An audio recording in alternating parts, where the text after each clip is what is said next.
Guys അങ്ങനെ നമ്മൾ Secunderabad railway സ്റ്റേഷനിൽ നിന്ന് നേരെ പുറത്തോട്ട് ഇറങ്ങിയിട്ടുണ്ട്. റോഡിലൊക്കെ നല്ല തിരക്കും അത്യാവശ്യം ട്രാഫിക്കും കാര്യങ്ങളൊക്കെയാണ്. ഇനിയിപ്പോൾ തൊട്ടടുത്തുള്ള ഏതെങ്കിലും ഒരു ഹോട്ടലിൽ റൂം എടുക്കണം, പെട്ടെന്ന് അക്സസിബിൾ ആയിരിക്കണം. രഞ്ജിത്ത് ഹോട്ടൽ എന്നുള്ള ഹോട്ടൽ കിട്ടി, തൊട്ടടുത്ത് തന്നെയാണ്. നീറ്റാണ് കേട്ടോ, നല്ല നീറ്റാണ്. സ്റ്റാഫ്സൊക്കെ ഭയങ്കര ഫ്രണ്ട്ലി ആയിരുന്നു. ഉച്ചയായി, ഇനിയിപ്പോൾ നമുക്ക് നല്ല വിശപ്പുണ്ട്. സോ തൊട്ടടുത്ത് തന്നെയുള്ള സ്വാഗത് ഇൻ എന്നുള്ളൊരു റെസ്റ്റോറൻറ്റിലാണ് നമ്മൾ കയറിയത്. ഇവിടുത്തെ ചിക്കൻ ബിരിയാണിയാണ് ട്രൈ ചെയ്തത്. നല്ല ക്വാണ്ടിറ്റി ഉണ്ട് കേട്ടോ, അടിപൊളിയായിരുന്നു, നമുക്ക് ഇഷ്ടപ്പെട്ടു.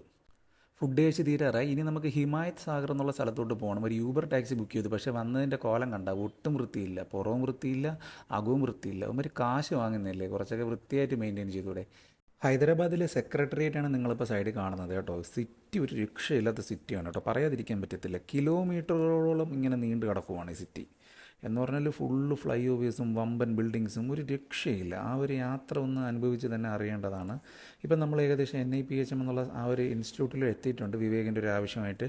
ഇത് ആക്ച്വലി ഒരു പ്ലാന്റ് ഹെൽത്തിൻ്റെ ഒരു ഇൻസ്റ്റിറ്റ്യൂട്ടാണ്. ഇവിടെ അവന് കുറച്ച് എൻക്വയറീസ് കാര്യങ്ങളൊക്കെ ഉണ്ടായിരുന്നു. അപ്പോൾ അതെല്ലാം നമ്മൾ ചോദിച്ച് മനസ്സിലാക്കി.